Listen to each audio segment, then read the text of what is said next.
guys! Welcome back to my channel. So for today's vlog, maglilibot tayo dito ngayon sa mga pananim ni Nanay Rosie. So let's go guys! Ito lang siya guys. Tapos ayun naman yung kay Mang Andy. Dito tayo ngayon kay Nanay Rosie. Ito na guys yung mga pananim ni Nanay Rosie. May mga pinya na. Yan. Andun si Nanay Rosie. Tapos yung anak niya.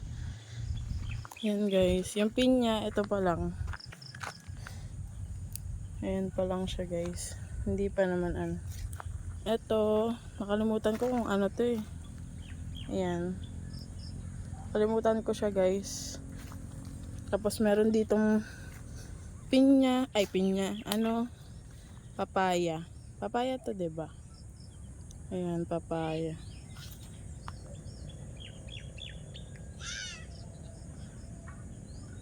Ito guys, luya pala to guys, katatanim lang niya guys. Kaya may mga ganyan. Ayan, mga luya yan. Katatanim lang. Malawak. Meron pa dun oh. Ayan.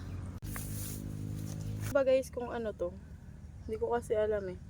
Ayan oh, ganyan siya. Yan ang itsura niya. Ano kaya yan? Parang may mga balabalahib. Ayan siya guys. Ayan oh. Taan nyo ba? Ayan siya. Ayan yung mga pananim ni Nanay Rosie guys. Ayan.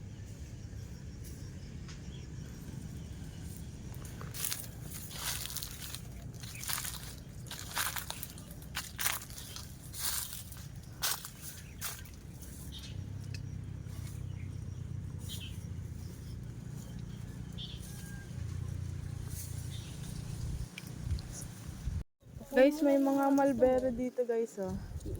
Mga mulberry din guys. Ayan. Ayan oh.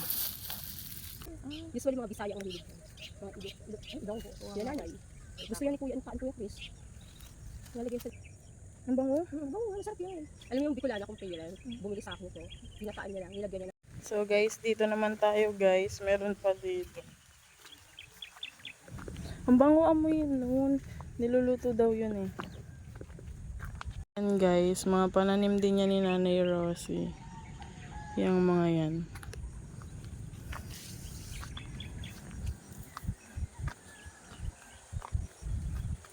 Bakit may tali dito? Tali ng ano siguro to? Baka.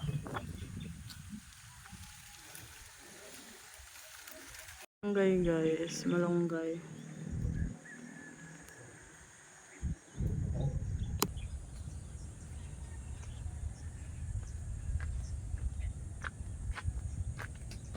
Kung maalala nyo to guys, ito guys yung puno ng suha.